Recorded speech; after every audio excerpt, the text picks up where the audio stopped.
Hello दोस्तों, एक बार फिर से हम आप सभी छात्रों को 17 फरवरी के दिन एग्जाम में पूछा जाने वाला मैथ का वीवीआई वायरल ऑब्जेक्टिव क्वेश्चंस बताने वाले हैं। 50 में से 20 ऑब्जेक्टिव क्वेश्चन यहीं से पूछा जाएगा। पूरा का पूरा ऑब्जेक्टिव क्वेश्चन लड़ने की गारंटी है। बस आप लोग वीडियो को शुरू से लेकर अंत तक देखना और एक एक ऑब्जेक्टिव क्वेश्चन को रट्टा मार लेना, क्योंकि एग्जाम बहुत ही नज़दीक आ चुका है। आप लोगों के पास टाइम बहुत ही कम है, बहुत ही कम है। तो वीडियो को शुरू से लेकर अंत तक देखिएगा, ठीक है, और एक एक ऑब्जेक्टिव क्वेश्चन को याद करिएगा, ठीक है। तो चलिए हम बिना टाइम का वीडियो को स्टार्ट करते हैं। अगर वीडियो को लाइक वगैरह नहीं किए होंगे तो लाइक कर देना। और आप लोग science, social science, Sanskrit, Hindi वगैरह का वीवीआई ऑब्जेक्टिव क्वेश्चन लेना चाहते हो तो चैनल को भी सब्सक्राइब कर लेना। चलिए हम बिना टाइम का वीडियो को स्टार्ट करते हैं। बहुत ही नज़दीक आप लोगों का एग्जाम आ चुका है, ठीक है। जैसा कि दोस्तों आप लोग 4 नंबर क्वेश्चन देख सकते हो, 4 से बताने वाले हैं। बहुत ही वीवीआई क्वेश्चन है, ठीक है। तो जैसा कि 4 नंबर क्वेश्चन है, बहुपद x² - 4x + 1 के शून्यकों का योग होगा। शून्यकों का योग पूछा जा रहा है। तो देखो, शून्यकों का योग गुणनफल निकालने के लिए एक न एक क्वेश्चन कन्फर्म रहेगा। हो सकता है कि अंक चेंज कर देगा, लेकिन यही क्वेश्चन रहेगा, एकदम पक्का है। तो शून्यकों का योग अल्फा प्लस बीटा बराबर -b/a होता है। और ऑलरेडी b का मान वहाँ पर -4 है, तो माइनस माइनस +4 हो जाएगा। और a का मान कितना, a का मान 1 है, तो प्लस केवल 4 मिलेगा। आंसर मिलेगा आपका बी नंबर। क्या मिलेगा, तो बी नंबर मिलेगा। अगला क्वेश्चन देखिए 5 नंबर। यह एनसीईआरटी का हूबहू क्वेश्चन है, उदाहरण का एकदम क्वेश्चन पूछेगा। द्विघात समीकरण 3x² - 2x + 1/3 = 0 के विवेचक का मान क्या होगा। तो विवेचक क्या होता है, d बराबर निकाला, d बराबर b² - 4ac होता है ना। तो b का मान कितना, -2 है, -2 का स्क्वायर 4, -4 इंटू a का मान 3 इंटू c का मान 1/3 है। तो 3 से 3 कट जाएगा, तो बचेगा क्या, 4 - 4 = क्या होगा, 0। तो 0 ऑप्शन नंबर ए पर टिक लगा दीजिएगा, ठीक है। अगला क्वेश्चन देखिए। अगला क्वेश्चन है, निम्न में से कौन वृत्त के क्षेत्रफल का सूत्र है। यानी कि कौन वृत्त के क्षेत्रफल का सूत्र होता है। तो वृत्त का क्षेत्रफल πr² होता है। आंसर क्या होगा, सी नंबर होगा। अब देखो अगला क्वेश्चन देखो, तो अगला क्वेश्चन कह रहा है ना आपसे कि यदि अल्फा और बीटा बहुपद fx = x² + x + 1 के मूल हो तो 1/α + 1/β का मान क्या होगा। 1/α + 1/β है। देखिए ऐसे जब भी क्वेश्चन है ना, तो उसका एक ट्रिक याद करना, -b/c ही मिलेगा। कैसे मिलेगा वो भी हम आपको बता देते हैं। जैसे कि एलसीएम निकालोगे तो अल्फा इंटू बीटा मिलेगा, और ऊपर मिलेगा alpha plus beta. Alpha plus beta का मान -b/a होता है, और अल्फा इंटू बीटा का मान c/a होता है। तो a से एक कट जाएगा, तो बचेगा क्या, -b/c बचेगा। तो जब भी 1/α + 1/β के रूप में कोई क्वेश्चन दे तो आप लोग डायरेक्टली उसका मान याद रखना, -c/a होता है। तो b का मान क्या है, तो b का मान यहाँ से 1 मिलेगा, तो -1, और c का मान भी 1 है, तो -1/1 क्या होगा, -1 ही मिलेगा। तो -1 देखिए तो कहाँ है, तो गौर से देखिए यहाँ पर बी नंबर में है। तो आप लोग ऑप्शन नंबर बी पर फटाक से एकदम टिक लगा दीजिएगा। अगला क्वेश्चन पूछा, द्विघात बहुपद के मूलों का योगफल तथा गुणनफल 2 तथा -15 है, तो द्विघात बहुपद निकाले। द्विघात बहुपद का सूत्र क्या होता है, x² - alpha plus beta into x होता है, प्लस में अल्फा इंटू बीटा होता है। तो x² हो जाएगा, अल्फा प्लस बीटा का मान कितना दिया, पहला वाला 2, तो -2x हो जाएगा। और फिर क्या दिया, -15, तो -15 हो जाएगा। तो देखिए तो कहाँ है, तो यहाँ पर ऑप्शन नंबर डी में है, तो ऑप्शन नंबर डी पर टिक लगाइए। अगला क्वेश्चन देखिए। अगला क्वेश्चन आपका है, k का किस मान के लिए समीकरण x + 2y = 7 तथा 2x + ky = 14 संपाती होगा। संपाती होगा, बहुत इंपॉर्टेंट, k का मान के लिए संपाती। तो क्या होगा k का मान के लिए संपाती, देखिए तो 1/2 = क्या होगा, 2/k हो जाएगा। तो क्या होगा, गुणा करेंगे 63, तो k बराबर क्या होगा, k बराबर 4। तो आंसर क्या होगा, 9 का आंसर आप लोग सी पर टिक लगेगा, ठीक है ना। अब देखिए अगला क्वेश्चन, ये तो क्वेश्चन हो गया, ये हो गया 9 हो गया। अब 10 नंबर क्वेश्चन देखो, ये पक्का इस पर क्वेश्चन पूछेगा, बहुलक में पक्का क्वेश्चन पूछेगा कि बहुलक का मान निकालो। तो देखिए अंक ढूंढिए, तो सबसे ज़्यादा बार उपलब्ध होने वाला इसमें अंक कौन सा है। तो यहाँ पर देखिए भाई आपको मिलेगा 3 भी 2 बार है और 4 भी 2 बार है। तो 4 भी 2 बार है, 3 भी 2 बार में, तो ऐसे में कन्फ्यूज में पड़ जाएंगे। हम लोग जानते हैं कि जो सबसे ज़्यादा बार होता है ना बहुलक, उसी को हम बहुलक कहते हैं। जो जब से सबसे ज़्यादा बार अंक रहता है उसी को हम लोग बहुलक कहते हैं। लेकिन अब 4 भी 2 बार है, 3 भी 2 बार है। लेकिन अब हमको देखना है 4 भी 2 बार है और 3 भी 2 बार है, तीन दोनों में बड़ा अंक कौन है, तो बड़ा अंक 4 है। तो बहुलक क्या होगा, बहुलक आपका 4 ही होगा। क्या होगा, 4 ही होगा, याद रखिए, ठीक है ना, याद रखिएगा ना, बहुत इंपॉर्टेंट क्वेश्चन है, ठीक है। जो सबसे ज़्यादा वाला रहता है ना वही आपका बहुलक भी हो जाता है, ठीक है। अगला क्वेश्चन देखिए। अगला क्वेश्चन आपका है यदि युगपत समीकरण निकाय का अनगिनत हल हो तो वह समीकरण निकाय कहलाएगा। तो विरोधी अविरोधित होगा नहीं, आश्रित होगा। क्या होगा? 11 का आंसर सी नंबर का आश्रित। अगला क्वेश्चन देखिए, अगला क्वेश्चन है आपका 12 नंबर प्रश्न कहता है एपी 10/7/4 का 30वां पद आपको ज्ञात करना है। तो यह क्वेश्चन हूबहू एनसीईआरटी का पूछा है और यह क्वेश्चन एकदम पूछ सकता है, एकदम क्वेश्चन इंपॉर्टेंट है। तो देखिए क्या मिलेगा, यहाँ पर देख सकते हैं आप लोग, एक का मान यहाँ पर 10 मिल जाएगा और डी का मान निकालिएगा तो 7 में से 10 घटेगा तो -3 मिलेगा। क्या मिलेगा? -3 मिलेगा।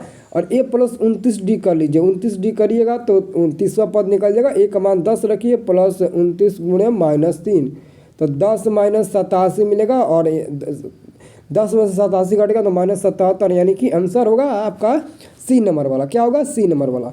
अब देखिए, अब कह रहा है कि यदि एपी का सार्वंतर 5 हो तो T18 और T13 का मान क्या होगा। सबसे पहले T18 का मान क्या होता है? T18 का मतलब क्या हुआ? आप क्या करिए, a + 17d कर लीजिए। T18 का मतलब हुआ कि a + 18 - 1 × d होगा। ऐसा T18 का मतलब हुआ। तो T18 का मतलब कि घटाइएगा तो क्या बचेगा? a + 17d बचेगा ना। तो ठीक वैसे ही आप क्या करिए, a + 17d कर लीजिए और माइनस में a - 12d घटा दिए। अब ये 12d घट जाएगा, ये कट जाएगा तो 17d में से 12d घटेगा, क्या बचेगा? 5d बचेगा। और d का मान ऑलरेडी 5 दिया है तो 5 × 5 5 25, आंसर होगा सी। आप ऐसा ही आंसर मतलब कि टिक लगाइएगा। ठीक है। अगला क्वेश्चन है यदि एपी का प्रथम पद ए और सार्वंतर डी है तो nवां पद निम्नलिखित में कौन सा होगा। तो a + n - 1 × d, आंसर होगा बी नंबर। क्या होगा? बी नंबर का। एकदम याद करके जाना एक एक क्वेश्चंस को। ठीक है। और अभी तक चैनल को सब्सक्राइब नहीं किए, चैनल को सब्सक्राइब कर लो। वीडियो को लाइक नहीं किए हो, वीडियो को लाइक कर दो। और आपको ऑल सब्जेक्ट का ऑब्जेक्टिव लेना है। 15 नंबर क्वेश्चन है जब एपी का प्रथम पद 2 और सार्वंतर 3 हो तो 3 पद होंगे। तो देखिए पहला पद ए होगा, दूसरा पद a + d होगा, तीसरा पद a + 2d होगा, ऐसे ही चौथा पद a + 3d, पांचवा पद a + 4d, ऐसे करके जाएगा। तो सबसे पहले तो प्रथम पद a ही हो जाएगा और दूसरा पद कह रहा है तो क्या लिखेंगे? a + d। तो a का मान 2 और d का मान 3, तो जोड़ेंगे तो क्या मिलेगा? 5 मिलेगा। तो पहला 2, दूसरा 5 और तीसरा पक्का है कि मिलेगा 8, क्योंकि 2 पहले और 5 पहले, ऑप्शन नंबर सी में आपको दिखाई दे रहा है। तो पक्का यही होगा, 15 का सी नंबर होगा कि नहीं। आप तीसरा भी मान निकाल लो, a का मान 2 और 2 × 3 8, क्या मिलेगा? 2 3 6 2 8 मिलेगा। आंसर क्या होगा? सी नंबर। अगला क्वेश्चन है 4 10 16 22 28 का सार्वंतर क्या होगा। सार्वंतर, अरे यार दूसरा में से पहला घटा दो, 10 में से 4 घटाओगे तो सार्वंतर डी का मान निकल जाएगा। तो डी का मान क्या मिलेगा? 6 मिलेगा। आंसर होगा ए नंबर।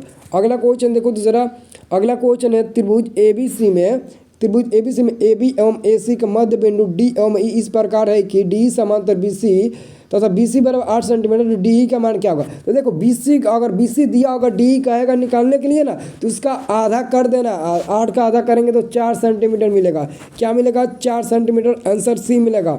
अगला क्वेश्चन है 18 नंबर, दो समरूप त्रिभुज की भुजाएं 4:9 के अनुपात में है तो इन त्रिभुज के क्षेत्रफलों का अनुपात क्या होगा। इस पर आधारित कई बार प्रश्न बता चुके हैं और पक्का इस पर आधारित क्वेश्चन पूछेगा। अभी देख लो, बाद में आप लोग भूल मत जाना। अगर भुजा का अनुपात दिया रहेगा और क्षेत्रफल का अनुपात पूछेगा तो क्षेत्रफल को हमेशा स्क्वायर के रूप में रखते हैं। तो आप भी करिए, क्षेत्रफल पूछा जा रहा है तो स्क्वायर में कर दीजिए। 4 का स्क्वायर 16, 9 का स्क्वायर 81, 16 और 81 होगा। 81 16 नहीं बल्कि 16 पहले है तो पहले 16 उसके बाद से 81 होगा। अगर क्षेत्रफल दिया होता, भुजा पूछता, तब आप लोग जो क्षेत्रफल दिया होगा उसका रूट कर देना, लेकिन जब क्षेत्रफल पूछेगा तो स्क्वायर करना। ठीक है। अगला क्वेश्चन है कि समबाहु त्रिभुज की भुजा 2a है तो उसकी ऊंचाई क्या होगा। एक समबाहु त्रिभुज की भुजा 2a है तो उसकी ऊंचाई क्या होगा। बहुत इंपॉर्टेंट क्वेश्चन है, इसका आंसर याद रखना। बहुत इंपॉर्टेंट क्वेश्चन है। ठीक है। a√3 होगा, a√3 हो जाएगा। बहुत इंपॉर्टेंट क्वेश्चन है। ठीक है। अब देखिए अगला क्वेश्चन, देखिए अगला आपका क्वेश्चन है 20 नंबर। 20 नंबर प्रश्न आपसे पूछा जा रहा है, बिंदु 4, -5 की मूल बिंदु से दूरी होगी। बिंदु 4, -5 की दूरी मूल बिंदु से क्या होगी। मूल बिंदु से आपको दूरी निकालना है। तो देखिए मूल बिंदु से दूरी क्या होता है, अंदर रूट में होता है x² + y² होता है कि नहीं। तो इसी पर बनाइएगा, 4 का स्क्वायर 16, -5 का स्क्वायर 25, दोनों का ऐड करिएगा, अंदर रूट 41 मिलेगा। -41 नहीं बल्कि केवल और केवल 41 मिलेगा। आंसर होगा ए नंबर। अगला देखिए पूछ रहा है, दो बिंदु के बीच की दूरी निकालना। इन दोनों बिंदुओं के बीच की दूरी निकालिए। तो तो कितना मिलेगा 4 का स्क्वायर 16, 4 का स्क्वायर 16, अंदर रूट में 32 मिलेगा और 32 को वर्गमूल से बाहर निकालिएगा तो 4√2 मिलेगा, यानी कि आंसर होगा आपका सी नंबर। ठीक है, 4 चौका 16, 16 दूना 32 का यही आपका मिलेगा आंसर। अगला क्वेश्चन पर आधारित एक क्वेश्चन पूछेगा, एकदम कंफर्म पूछेगा तो पूछेगा, इस पर आधारित क्वेश्चन नहीं पूछेगा तो आप लोग देखना, पूछेगा तो पूछेगा, भले ही अंक चेंज कर देगा। बिंदु ए कमा बी के मिलाने वाली रेखा का मध्य बिंदु, तो मध्य बिंदु का नियमक कैसे निकालते हैं? आप लोग बता सकते हैं कि मध्य बिंदु का नियमक कैसे निकालते हैं?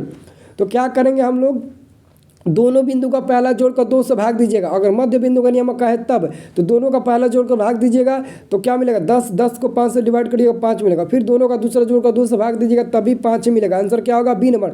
फार्मूला मध्य बिंदु का होता है, याद रखो, x1 + x2/2। इस पर 2 नंबर के लिए न्यूमेरिकल मतलब कि 2 नंबर के लिए सब्जेक्टिव क्वेश्चन में पूछा जाता है, एकदम याद कर लेना। x1 + x2/2, y1 + y2/2, यही होगा। ठीक है, याद कर लेना। अगला क्वेश्चन देखिए, अगला क्वेश्चन है बिंदु -3, -5 किस चतुर्थांश में स्थित है? तो चतुर्थांश पहचानने का ट्रिक हम आपको कई सारे वीडियो में बताएं। ये पहला घर होगा, ये दूसरा घर, ये तीसरा घर और ये चौथा घर। पहला में प्लस प्लस, दूसरा में माइनस प्लस, तीसरा में माइनस माइनस, चौथा में प्लस माइनस। तो ठीक है, अंक हमको नहीं देखना बल्कि हमको चिन्ह देखना है, कौन सा चिन्ह दिया। तो 3 में भी माइनस है, 5 में भी माइनस है, तो माइनस माइनस तीसरा में होता है ना, तो तीसरा यानी कि तृतीय हो जाएगा, सी नंबर। अगला क्वेश्चन है y अक्ष पर स्थित किस बिंदु का x नियामक क्या होगा? y अक्ष पर स्थित किस बिंदु का x नियामक क्या होगा? तो y अक्ष का निर्देशांक क्या होता है ना, x अक्ष का निर्देशांक x, 0 हो जाता है, y अक्ष का निर्देशांक क्या होता है? 0, y हो जाता है, 0, y हो जाता है। तो x का नियामक पूछा जा रहा है, इसमें x का नियामक क्या होगा? 0 ही ना होगा, तो 0 होगा, ए नंबर। क्या होगा? 24 का आंसर ए नंबर हो जाएगा। अगला क्वेश्चन देखिए, अगला क्वेश्चन, यदि tan थीटा बराबर √3 है तो थीटा का मान क्या होगा? यदि tan थीटा बराबर √3 है तो थीटा का मान क्या होगा? तो देखिए tan थीटा बराबर √3 है ना, तो tan √3 कितना का मान होता है? tan 60 का मान होता है। tan 60 रखो, tan से tan कटाओ, थीटा का मान 60 फटाक से टिक लगाओ। ठीक है, अगला क्वेश्चन है sin π/4 - cos π/4, इसका आंसर एक ही मिलेगा। कैसे मिलेगा? एक, जैसा कि पाई का मान आप 180 रखिए, 180 को 4 से डिवाइड करिए, मिलेगा आपका 45, और sin 45 का मान 1/√2 होता है, और उधर भी वही मिलेगा 1/√2। cos 45 का भी मान 1/√2 ही होता है। दोनों कट कर आपस में क्या मिलेगा? 0 मिलेगा। आंसर होगा आपका बी नंबर। अगला क्वेश्चन देखिए, अगला क्वेश्चन 1 + cot² बट 1 + tan² बराबर होता है। इस पर आधारित क्वेश्चन पूछेगा ही तो पूछेगा, तो क्या करना, ऊपर क्या cot² है ना, तो पक्का ऊपर में cot² मिलेगा। अगर ऊपर cot² है तो पक्का ऊपर में क्या मिलेगा? cot² ही मिलेगा। अगर ऊपर में tan² आता है या फिर 1 + tan² का फॉर्मूला sec² आता है, तब भी आपका tan² ही मिलेगा। अगर ऊपर 1 + cot² है या फिर cos² है तो ऊपर क्या मिलेगा? cot² मिलेगा, उसका फॉर्मूला उसी के रूप में मिल जाएगा। अगला क्वेश्चन देखिए, अगला क्वेश्चन है sec² - 1, फार्मूला क्या याद किए हो? sec² theta minus tan² theta equal to क्या होता है? 1 होता है ना, तो वही दिया sec² थीटा, और इधर को माइनस को इधर ला दिया और tan को उधर भेज दिया, तो tan² थीटा मिलेगा कि नहीं? आंसर क्या होगा? सी नंबर इसका होगा कि नहीं? tan² थीटा, तो सी पर टिक लगाइएगा। अगला क्वेश्चन देखिए, अगला क्वेश्चन है आपका 2 cos² 67 डिग्री बटे sin 63 डिग्री का मान क्या होगा? एक्चुअली में बहुत इंपॉर्टेंट क्वेश्चन है, इसका आंसर क्या होगा? देखिए, इसमें कई ऐसे छात्र कन्फ्यूज करके आंसर, कितने लोग एक पर टिक लगा देंगे, कितने लोग ऑप्शन 2 तो नहीं दिया, एक पर टिक लगाएंगे, लेकिन यहाँ पर ऊपर स्क्वायर है नीचे स्क्वायर नहीं, इसलिए इसका आंसर होगा डी नंबर, इनमें से कोई नहीं। आंसर क्या होगा? इनमें से कोई नहीं। अगला क्वेश्चन है 7 sin² theta plus 3 cos² theta बराबर कितना दिया? 4 दिया, तो sec theta plus cosec theta का मान, कौशिक थीटा का मान आपको ज्ञात करना। बहुत इंपॉर्टेंट क्वेश्चन है, कैसे मान निकालिएगा आप बता सकते हैं कैसे निकालिए? ये क्वेश्चन बहुत इंपॉर्टेंट है। एक्चुअल में दोस्तों इसका मान मिलेगा 2/√3 + 2 मिलेगा, लेकिन कैसे मिलेगा? सबसे पहले हम क्या करते हैं ना, sin² theta plus cos² theta का आपको मान तो याद ही होगा, याद होगा ना, तो वही मान आपको यहाँ पर रखना है। क्या करिए, आप एलसीएम निकालिए, इसका एलसीएम क्या होगा? 1/, इसका cos के रूप में बदल दीजिए और उसको बदल दीजिए 1/, किसके रूप में? 1/, आप बदल दीजिए साइन के रूप में, साइन के रूप में बदल दीजिए। एलसीएम निकालिए और मान रखिए और फटाक से बनाइए। आंसर मिलेगा, देखिए आंसर मिलेगा 2/√3 + 2 मिलेगा, याद रखिएगा, यही आपका आंसर मिलेगा। ठीक है, एकदम याद कर लीजिए। अगला क्वेश्चन देखिए, आपका अगला क्वेश्चन कितना नंबर है? अगला क्वेश्चन 31 नंबर। 31 नंबर क्वेश्चन है sin x डिग्री बराबर sin अल्फ़ा, तब अल्फ़ा का मान क्या होगा? तो देखिए, हम x डिग्री को हम अल्फ़ा के रूप में बदलेंगे। x डिग्री जो है ना, उसको किसके रूप में बदलेंगे? उसको हम लोग बदलेंगे डिग्री है ना, तो उसको हम डिग्री के रूप में चेंज कर देंगे, ठीक है। कितना से गुणा किया जाता है, 180/π से या फिर π/180 से। तो याद रखिएगा, बहुत इंपॉर्टेंट क्वेश्चन है, π/180 से गुणा करते हैं। तो साइन हम क्या करते हैं, x डिग्री है ना, उसको हम π/180 से गुणा कर देते हैं, x हो जाएगा, डिग्री को हम चेंज कर दिए, अब इक्वल टू में साइन अल्फा हो जाएगा। तो साइन यहाँ से x कट जाएगा तो क्या बचेगा, अल्फा बराबर आपका बचेगा ये आपका डी नंबर, क्या बचेगा, डी नंबर बचेगा, ठीक है। एकदम इसे याद कर लीजिएगा, ठीक है ना। अगला क्वेश्चन देखिए, अब देखिए चलिए अगला क्वेश्चन हम लोग देखते हैं अपना। अगला क्वेश्चन है आपका 32 नंबर प्रश्न है, √3 sec थीटा बराबर 2, तो थीटा का मान क्या होगा। इसमें भी आप sec थीटा का मान निकालिएगा तो 2/√3 मिलेगा, 2/√3। तो sec थीटा बराबर क्या होता है, 2/√3 कितना का मान होता है, cos 30 का तो मान होता है 2√3/2, और sec 30 का भी होगा वही, sec 30 का ही होगा, sec 30 का ही होगा, याद रखो। sec से sec कटेगा, थीटा बराबर 30 डिग्री मिलेगा, सी नंबर। अब देखो अगला जो नंबर जो क्वेश्चन है ना, अगर ऐसा क्वेश्चन पूछ दे, इतना भारी क्वेश्चन पूछ देना, तो उसका इसको छोड़ दीजिएगा, क्योंकि एग्जाम में पूरा 100 क्वेश्चन आएगा। तो जब इतना भारी क्वेश्चन पूछ दिया तो इसको छोड़ देंगे। देखिए एक्चुअल में इसका आंसर मिलेगा डी नंबर, लेकिन इसको सॉल्व करेंगे तब मिलेगा। एक्चुअल में इसका फिगर हम आपको बता देते हैं कैसे आपको बनाना है, लेकिन इस क्वेश्चन को छोड़ दीजिएगा, जो हल्का होगा उसी को बनाइएगा। 5 नंबर में पूछने वाला क्वेश्चन, लेकिन ऑब्जेक्टिव में पूछ दिया, ठीक है। ऐसा फिगर आपको बनेगा, मीनार के कितना, छाया की लंबाई 15 मीटर घट जाती है, ऐसा फिगर बनेगा आपका। 2 कोण बनेगा, एक ये 60 डिग्री का बनेगा और ये 45 डिग्री का बनेगा, ठीक है। अब ये आपका एक 50 डिग्री छाया घट जाता है, ठीक है ना, ऐसा फिगर बनेगा, ठीक है। और मीनार की ऊंचाई आपको निकालना होगा, ठीक है, तो बनाइएगा तो वही मिलेगा। अब अगला क्वेश्चन देखिए, अगला क्वेश्चन है, धरती पर एक मीनार ऊर्ध्वाधर खड़ा है, धरती पर एक मीनार सीधा खड़ा है, धरती के एक बिंदु से जो मीनार के पाद से 15 मीटर की दूरी पर है, 15 मीटर की दूरी पर है, धरती से एक बिंदु 15 मीटर की दूरी पर है मीनार के पास से, धरती पर एक बिंदु मीनार के पास से 15 मीटर की दूरी पर है। तो मीनार के शिखर को उन्हीं और को 60 डिग्री बन गया, 60 डिग्री बन गया। तो कह रहा है कि मीनार की ऊंचाई ज्ञात करे। तो ये पी का काम करेगा और ये बी का काम करेगा। tan का प्रयोग लगाओ, tan 60 डिग्री बराबर इसका मान निकालना है ना, h मान लो, और नीचे 15 दिया। tan 60 का मान √3 होता है ना, √3 बराबर h/15। तो h बराबर क्या होगा, h बराबर 15√3। 15√3 देखिए कहीं दिया है, बिल्कुल दिया है, ऑप्शन नंबर ए में, ऑप्शन नंबर ए पर टिक लगाएंगे। अगला क्वेश्चन, एक बिंदु Q से एक वृत्त पर स्पर्श रेखा की लंबाई 24 सेंटीमीटर है तथा Q की केंद्र से 25 सेमी दूरी है, तो वृत्त की त्रिज्या क्या होगी। ये तो ऐसा ही दिखाई दे रहा है, 7 सेंटीमीटर मिलेगा। ऐसा ही समकोण त्रिभुज के अंतर्गत चला जाएगा, 7 सेंटीमीटर मिलेगा। h का मान काम करेगा ये, और b का काम करेगा ये, p का काम करेगा 24, ऐसा ही दिख रहा है। अब देखिए अगला क्वेश्चन, एक वृत्त में कितनी स्पर्श रेखाएं हो सकती है। देखो अच्छे से क्वेश्चन समझना, सिर्फ और सिर्फ कह रहा है कि एक वृत्त में कितनी स्पर्श रेखाएं हो सकती है, ना ही यहाँ पर बिंदु का है, ना ही बाह्य बिंदु का है। तो अपरिमित रूप से अनेक हल खींच सकते हैं। एक वृत्त है, उस पर हम अनंत अनेक स्पर्श रेखाएं खींच सकते हैं, अनंत स्पर्श रेखाएं खींच सकते हैं, याद रखिएगा। अगला क्वेश्चन देखिए, वह रेखा जो वृत्त के एक और केवल एक के ही बिंदु पर मिलती है वो कहलाती है। वाह गजब का क्वेश्चन पूछा, इसका आंसर याद रखिएगा, स्पर्श रेखा कहलाती है। मतलब कि एक वृत्त है, एक बिंदु पर अगर टच करेगी तो वो क्या कहलाएगी, स्पर्श रेखा ही कहलाएगा। तो आंसर क्या होगा, सी नंबर होगा। अगला क्वेश्चन है, यदि 2 वृत्त एक दूसरे को कभी नहीं काटते हो तो उपनिष्ठ स्पर्श रेखा की संख्या क्या होगी। अगर यदि 2 वृत्त एक दूसरे को कभी नहीं काटे, का गजब का क्वेश्चन पूछा है। यदि 2 वृत्त एक दूसरे को कभी नहीं काटे, एक दूसरे को कभी नहीं काटे, तो स्पर्श रेखा की संख्या पूछा जा रहा है। 2 वृत्त एक दूसरे को कभी नहीं काटे, एक दूसरे को कभी नहीं काटे, तो स्पर्श रेखा 4 मिलेगा। कितना मिलेगा, 4 स्पर्श रेखा मिलेगा। कह रहा है कि 2 वृत्त एक दूसरे को कभी नहीं काटे, एक दूसरे को कभी नहीं काटेगा, तो उपनिष्ठ स्पर्श रेखा की संख्या, और एक गजब का उपनिष्ठ स्पर्श रेखा की संख्या 4 ही तो मिलेगा। अब अगला क्वेश्चन, एक पहिए का व्यास 4 मीटर है तो 4 चक्कर में लगाने गए तय की गई दूरी आपको निकालना है। बहुत इंपॉर्टेंट क्वेश्चन है, ठीक है। इसका आंसर याद रखिएगा, 39 नंबर है, तो 39 का आंसर देखिए 1600 पाई मीटर मिलेगा। कैसे मिलेगा वो आपको बता देते हैं।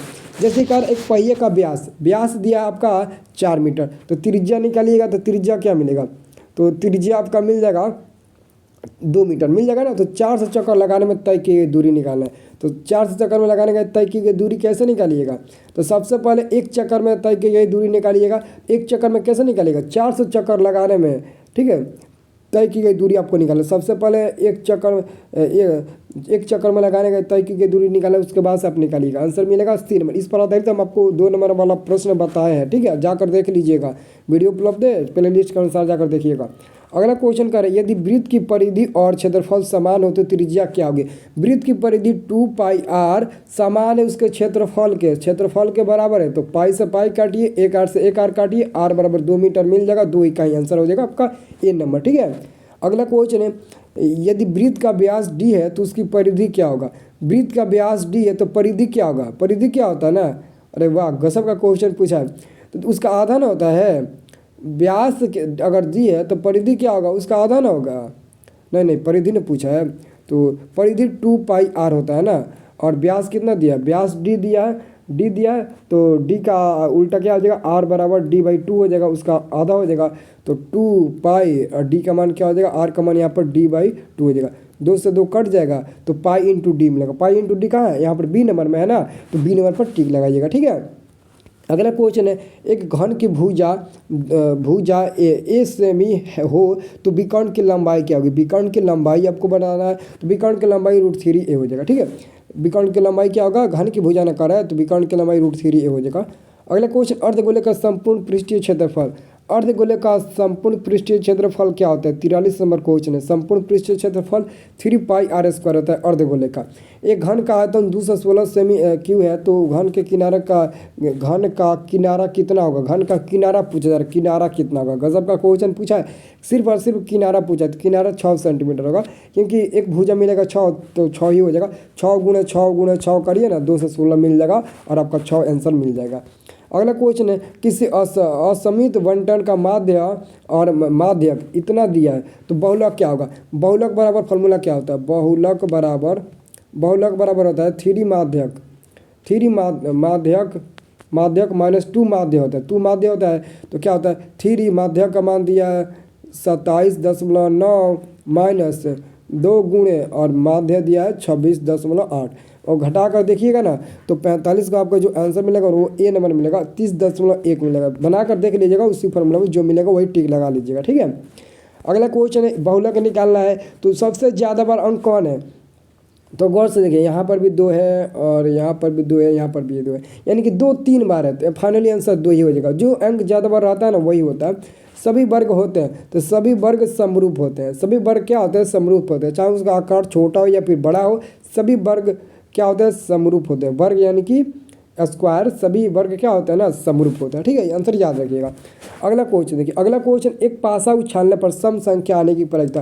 एक पासे में 6 अंक अर्जित रहता है। लूडो का इस्तेमाल आप लोगों ने लॉकडाउन में बहुत ज़्यादा किए होंगे, तो लूडो पर 6 अंक रहता है, 1 2 3 4 5 6, और 6 अंक में 3 सम संख्या, 3 विषम संख्या रहता है। तो सम संख्या आने की प्रवृत्ति पूछा जा रहा है, सम संख्या 3 होगा, 1 3 5, तो 3/6 टोटल 6 होगा, कट कर मिलेगा 1/2, फाइनली आंसर होगा ए नंबर।